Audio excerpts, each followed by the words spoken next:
Hey guys, so welcome to another episode of Earn Your Strength. Today we're going to be doing a pretty compound posterior chain workout.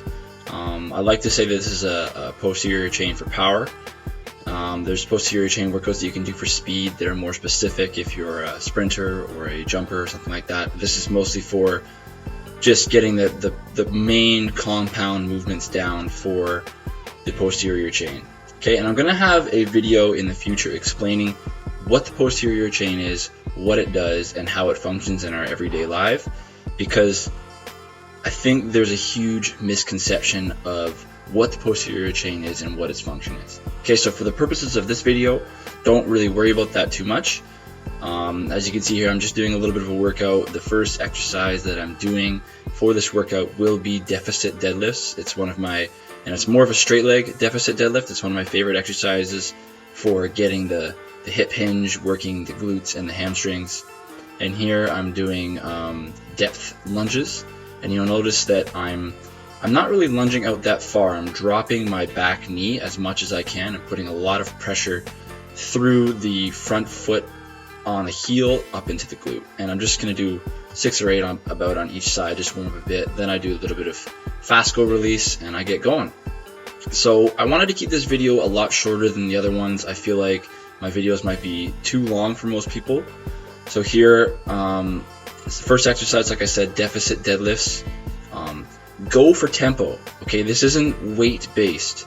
Now I know I say this is a power workout, but I really want to urge that this type of exercise doesn't always need to be for weight. If you're doing it properly and you're loading the muscles properly and you're doing it for tempo, you're going to get just as much hypertrophy out of the exercise as you would doing 4 or 6 rep maxes. Okay, so 8 to 10 reps by 4 sets.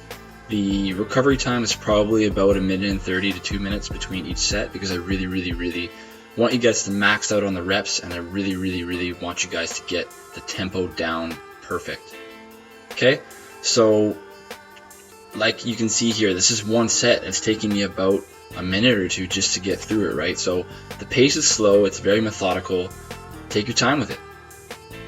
Okay, moving on to the next exercise here. This is one of the only exercises that I really get to, I guess you could say, see my pump in this workout. There's no one in the gym at this time, so I figured, hey, what the hell, take my shirt off and, see what's going on. So it's a low cable row, and probably if you can't do a low cable row, I'd suggest doing a T-bar row and use the double D handle when you're doing your T-bar row. But as you can see here, I'm using the double D handle as well, and I'm going for a lot of reps. The tempo isn't as important. This is more like, let's program the rowing movement properly.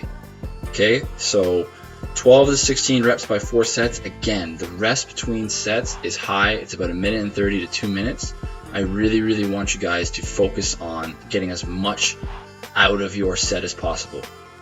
Okay, one of the things I forgot to mention on the deficit deadlifts, and you'll see that I'm doing it here on the death march, is that I'm maintaining thoracic extension as best as I can by holding the dumbbells in supination.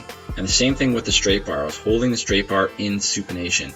What that's basically going to allow me to do is, it's essentially externally rotating the humerus, and it's bringing my scapula back. And you'll see that when you're doing stuff like that, you'll get a lot more out of the exercise, because you'll have a way more neutral spine and it'll just be a lot more comfortable. Okay, the last exercise we're doing here is depth lunges. And like I said, you can load on way more weight, but for the purposes of this video, I wanted to keep my form a little bit tighter, just so you guys could see the proper form and not just, show you how much weight I can do. It's not really, it's not really applicable. So depth lunges, there you go. That's the workout. Thanks, guys.